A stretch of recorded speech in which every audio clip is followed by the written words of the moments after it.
Thank you so much for joining me again here at Allison's ESL Kitchen.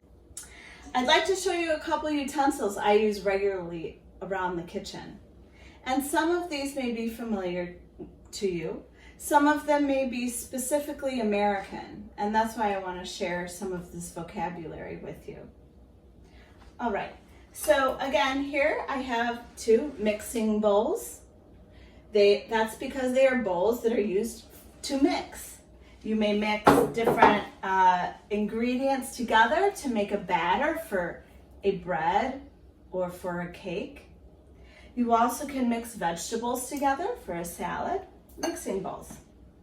Right here, this is nice. As you can see here, it collapses. Collapse means it shortens down. It becomes smaller. And then it expands. This is a funnel. A funnel is great for when you need to get something that you need to pour something into a smaller portion. I'm sure you're familiar with this. You just may not know the vocabulary word. Right here, we have something that many people know very well. This is called perhaps a corkscrew because this goes through the cork of a bottle of wine and it's like a screw.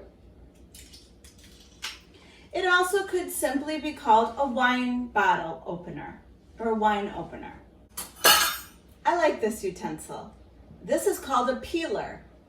Peel is a verb that means to remove the skin or the outer layer. So therefore, this is a sharp blade here that's used to peel potatoes, carrots, any sort of a vegetable that you may want to remove the tough skin on the outside before using it.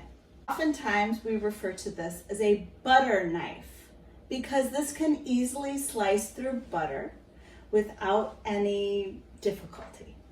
I'd like to show you one more kitchen utensil that I enjoy greatly. These are wood. They're made of wood, or you could say wooden, and they are called skewers. So you probably recognize what these are, may not have known the word in English, and they are used to insert into food or vegetables so that you can cook them over a fire or over a flame.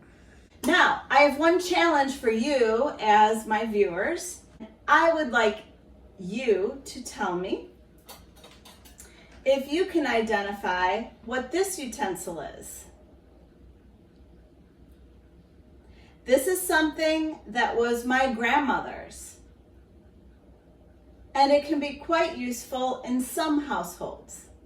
If you are familiar with this, please email me and let me know that you know what this is, and I'll definitely respond to everyone who emails me. Thank you so much. Take care, everyone. Bye-bye.